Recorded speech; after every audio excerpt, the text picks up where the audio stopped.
Hello and welcome to Life Matters, the program where we engage life issues with critical thinking and a biblical worldview. My name is Kyle Beneke, and I am very excited to welcome today's guest. Since we launched, one of our main goals with Life Matters has been to give you the tools, information, and resources to be able to go out and have impactful life conversations with the people around you. And our guest, Katherine Burow, is doing just that. In 2014, Katherine co-founded the Abortion Dialogue Academy with her husband, Jacob Burow. And now she serves as ADA's executive director and host of the podcast, Pro-Life in 7 Minutes. Today, our host, Toni Clarke, the executive director of Assure Women's Center, will be speaking with Katherine. Katherine, thank you for joining us today. To get things started, Katherine, could you share with us a little bit of your personal history and what drove you to starting the Abortion Dialogue Academy? Yeah, that's a great question. So like many people, my pro-life activism began in college. And in college, I'd heard it said that until you have more people working full-time to save babies than working full-time to kill them, we're never going to see an end to abortion. And that was really convicting for me. But in college, I was studying marketing, economics, and strategy. And so I was on track for like a pretty lucrative career in business consulting. So while I could feel God kind of calling me to full-time pro-life work, I was not exactly excited to say yes to that call. So I remember going to my school's career fair just to kind of like weigh my options. And NARAL, the National Abortion Rights Action League, was at my school's career fair, actively recruiting my peers for a career in killing babies. And I kind of left that career fair being like, I got the memo, Lord. Okay, I will do this. And that was kind of off to the races. We have two programs. So we started off, we had a college program. So we would teach college students how to have one-on-one conversations on the abortion issue. We still have that program today. We actually have a pro-life scholarship. So the student who leads the program, or students, they can earn like $2,000 a year towards their education while doing like amazing pro-life activism. So that's a really cool program. We offer it on 20 campuses right now, at least at the time we're recording this. And then in 2020, we actually noticed kind of a disturbing trend where a lot of the students we were meeting on campus had come from pro-life families, but by the time they got to college, it ended up becoming pro-choice because they didn't know how to respond to all of the information that was coming to them and the arguments that maybe they'd never heard before in their upbringing. And so we realized we really needed to get our arguments younger. So in 2020, we launched our youth presentations program. So we do a presentation for high schools, middle schools, and youth groups. And it's been really cool to see, with our college program, our volunteers persuade on average about 1 in 5 pro-choice people to be 100% pro-life. But we see even better results in the youth presentation program. It's closer to 30% that will shift to being 100% pro-life. And then we'll see like another 25 that'll shift more towards the pro-life. So I think, at those younger ages, you're maybe even more receptive. Katherine, for many people who hold pro-life views, one of the biggest hurdles to even starting the conversation is the fear of blowback and opposition they might face, especially from people close to them. As you started ADA and now became a public pro-life figure, did you experience any of those fears or challenges yourself? Yeah, it's interesting you say that because a lot of times, like students who are thinking about applying for the scholarship, like they want to, but they're afraid of exactly what you're talking about. They're like, oh no, like what if I get yelled at? Like, what will some of my peers think? And I think what I always encourage students and what any student who's ever done our program would tell you is that what we see maybe on like social media or the news is like not what a real good conversation looks like. We actually see overwhelmingly like bad examples of conversations. And what a lot of people don't realize is if you get the tools, you have control over, I would say 95% of the conversations, the tone, like how they go. You're not going to have a bad conversation. I say 95% because there is 5% of people who this issue is maybe so charged for them. Sometimes it's because maybe they are post-abortive or there's something really personal for them and they're maybe just not in a place to have like a calm, rational conversation about it. And that's totally okay. And what I encourage volunteers to do in that scenario is just say like, hey, like, thanks for sharing your opinion and just end the conversation. You don't have to just have someone yell at you just for the sake of being pro-life. So yeah, I think family, friends, coworkers, that can be hard when you're worried about, that more longer term relationship. A lot of our volunteers will say that talking to complete strangers on campus is easier. than talking to your roommate. But I think just as long as you approach the conversation like from a place of humility and, know some basic techniques for kind of de-escalating a conversation, you'll find that they're not going to be kind of those train wrecks that maybe do really well on YouTube. So they get the views, but they're like every conversation really that I have, they tend to be very agreeable. And anyone who changes their mind, that's going to be a really pleasant conversation. Pro-choice people don't really like being yelled at either. So we're both just scared of each other. So since launching ADA in 2014, you have now grown to more than just college conversations, but youth presentations in schools and churches in Nebraska, Wisconsin, and Arizona, as well as your Pro-Life in 7 Minutes podcast. As you've expanded your reach crossing digital media borders as well as state lines, what have you learned along the way that has helped you be effective in changing people's minds on abortion in these different spaces? Yeah. And so I think I always like to say there's kind of nothing new under the sun in this debate. The arguments, we specifically teach like a 7-minute argument, but really the arguments for and against abortion, I mean, they're pre-Roe v. Wade. There's really truthfully not that many arguments for or against abortion. In fact, I teach that there's only 3 pro-choice arguments. And so a lot of times what happens when you kind of are new to apologetics is you hear all these different things and you get a little overwhelmed and you're like, oh, wow, there's so much out there.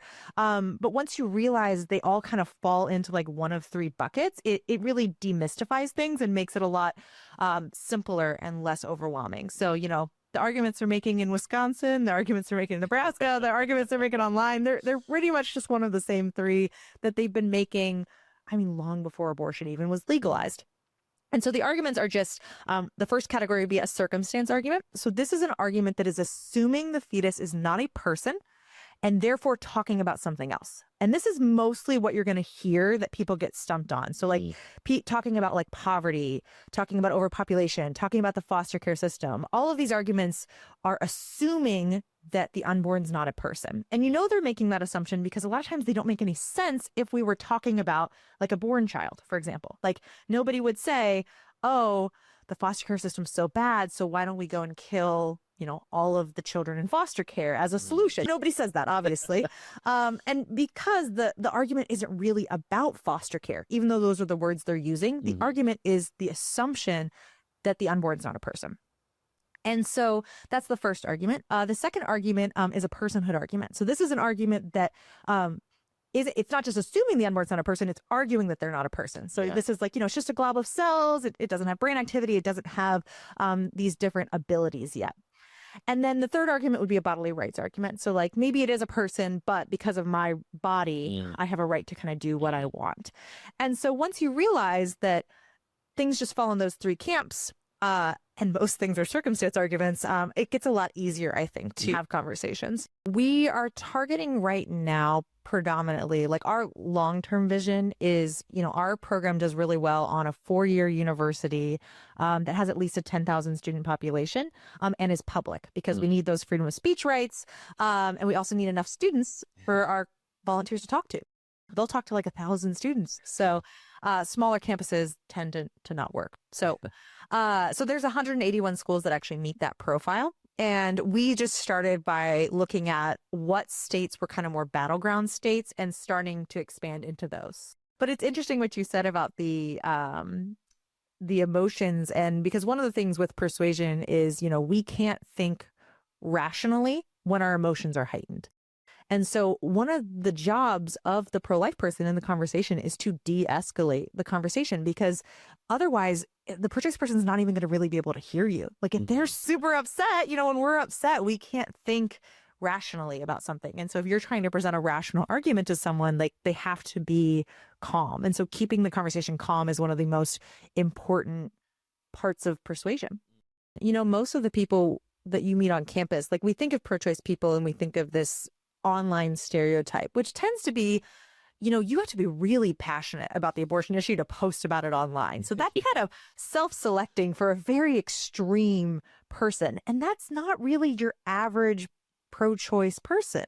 Your average pro-choice person, or at least the average pro-choice college student, maybe they just haven't thought about this issue very much. They've heard a couple of sound bites. their friends are kind of all pro-choice. It's just kind of the cultural thing they believe. And they've never really examined deeply this topic. And we sometimes assume as pro-life advocates who maybe have researched a lot that they've read all the same studies and they've done all this and they've read, how could they not know all of these things? And that's just not really where they're at. I find that when you approach that person and you just kind of recognize where they're at and you just kind of show them the information, they're very open to the information. Life Matters is the program where we engage life issues with critical thinking and a biblical worldview, and it is a ministry of Assure Women's Center.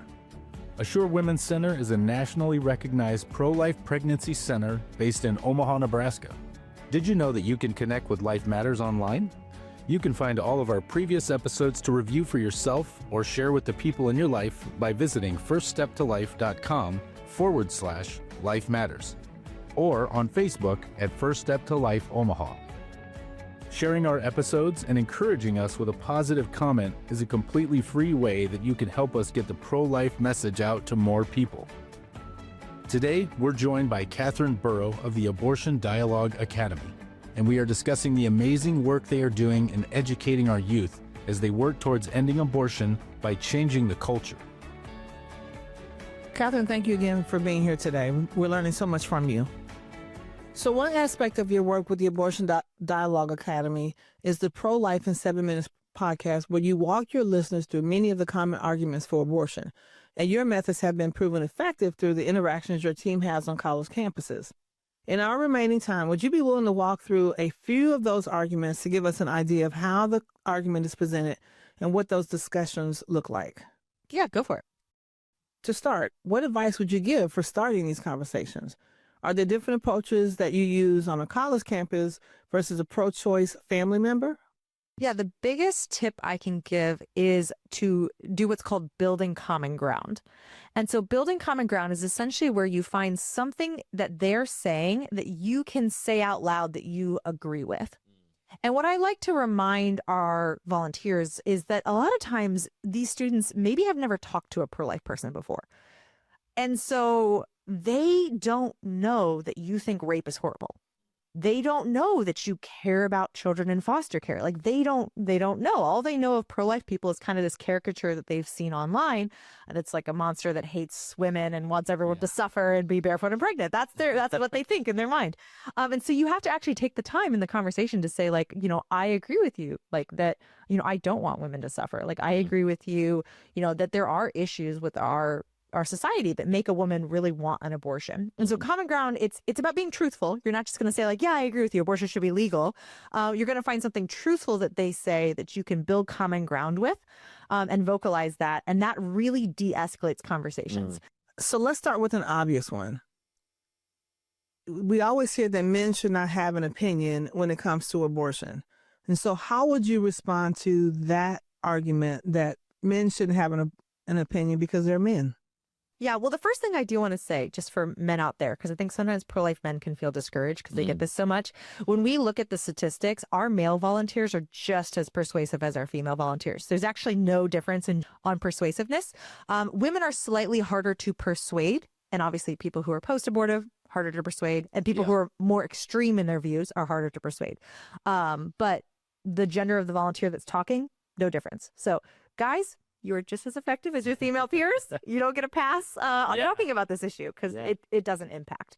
But what I would teach students to say, so we'll see this on campus. We'll see either the student is pro-choice and male and like, I can't really have an opinion, or our male volunteer is kind of being told that he needs to stop having an opinion. And so I kind of teach a different approach based on the situation. So it's important to start by recognizing that this is a circumstance argument.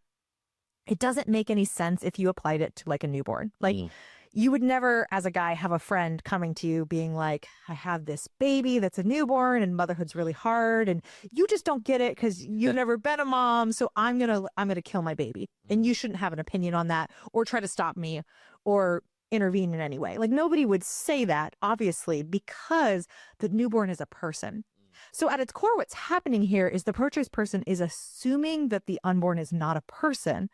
And that's why they're saying men shouldn't have an opinion. Because if the unborn wasn't a person, if it was like a tooth, then yeah, it would kind of make sense for me to be like, hey, if I want to get my wisdom teeth removed, it's not really your business. Yeah. So it doesn't make sense unless you have that assumption. So what you need to do with the person is it's actually not about debating you being a man. It's about showing them gently that they're making an assumption and that the real disagreement that you have right now is whether or not the unborn is a person. Is the fetus a person? That's really where you guys disagree. And so you need to get the conversation to the topic of personhood in order for it to be effective. And so the way you do that is we teach kind of, it's like a little analogy like with an infant. So you're going to start with that common ground. And if I'm talking to a student, I would just really affirm, like, I think it's great, that this guy I'm speaking to is trying to be really compassionate and considerate. And like, he gets it. Like, he's like, I'm never going to be pregnant. But I'd say like, but at the same time, we would agree though, that if there was like a newborn involved, like if, like I said earlier, like you had a friend who wanted to kill like her newborn child because motherhood was just really, really hard on her, we would agree that it should be illegal to kill that newborn and that you as a guy should both have an opinion and be vocalizing that opinion about the newborn because the newborn is a person. And so then I ask him, I'm like, okay, do you see how at whatever point the fetus becomes a person?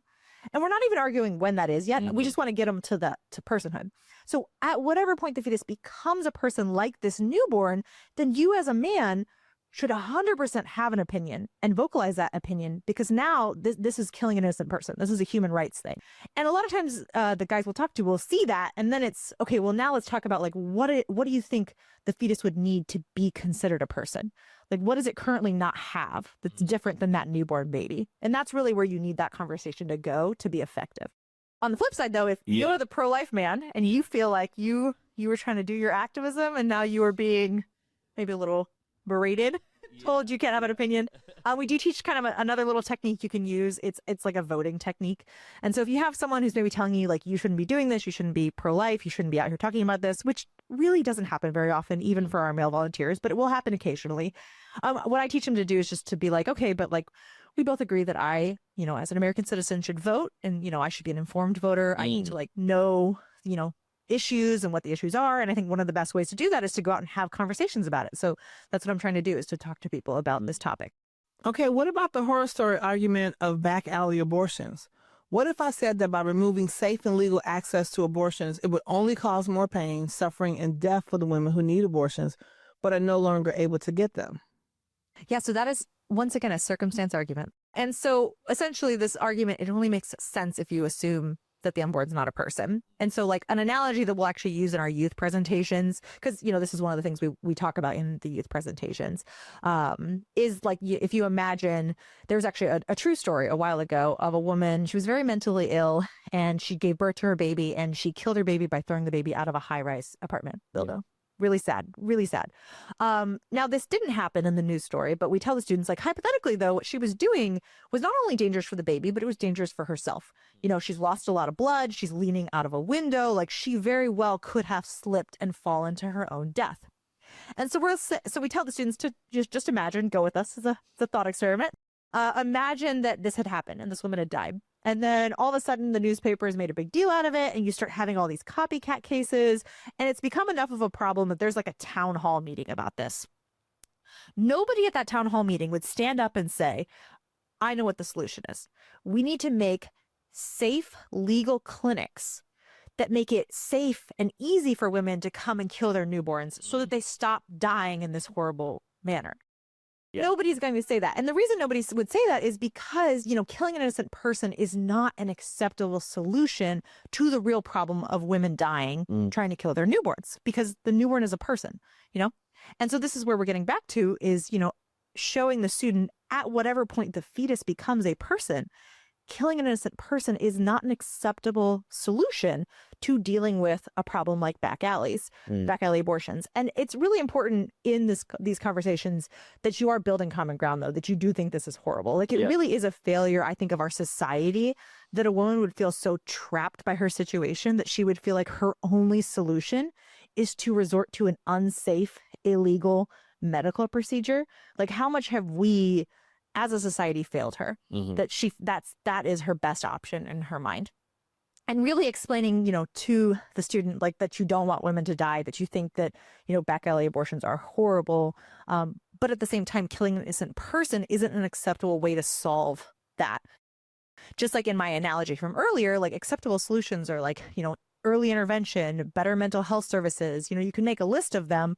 And the same way, you can make a list for what are good interventions to prevent back alley abortions.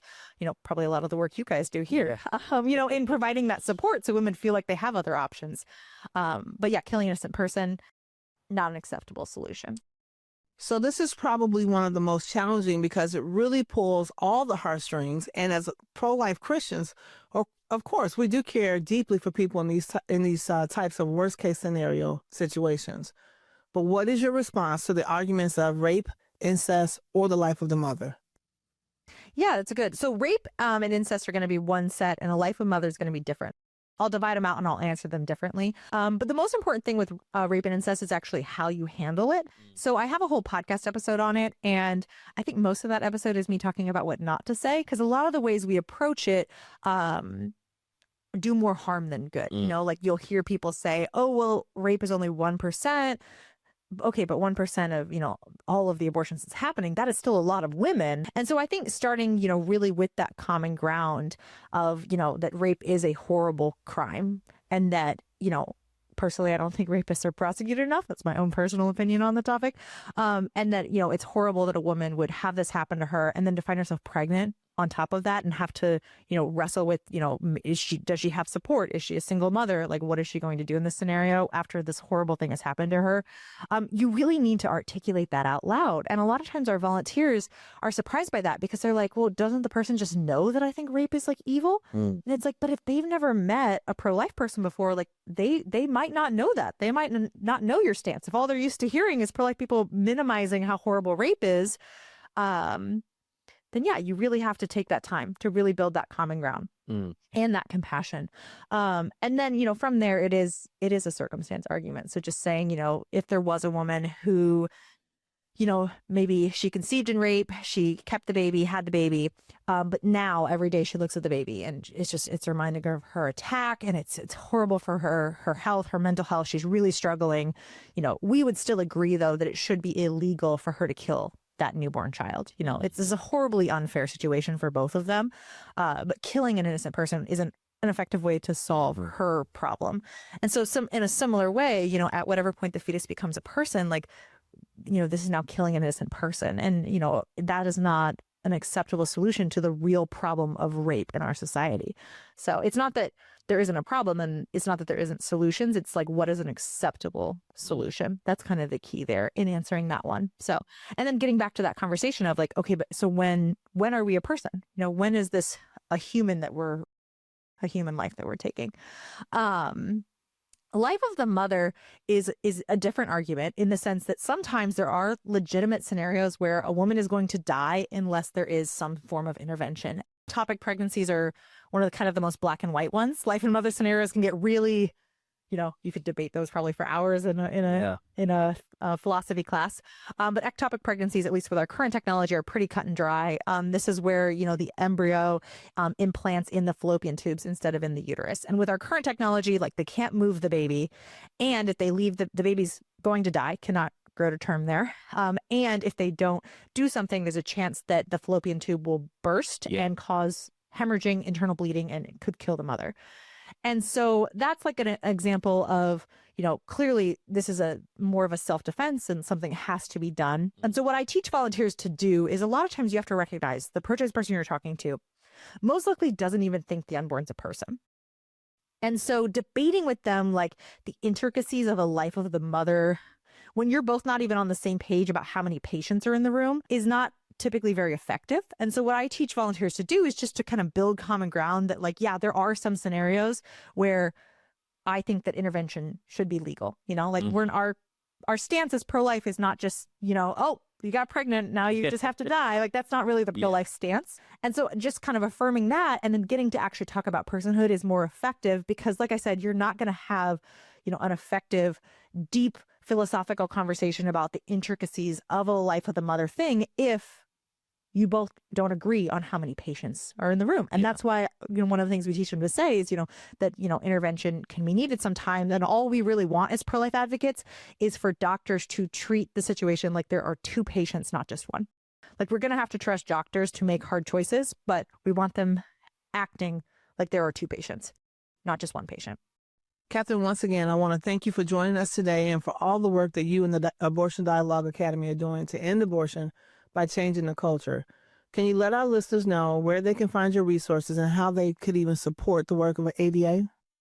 Yeah. So obviously, if you know a college student, like I said, there's 20 different campuses. You can look them up on our website.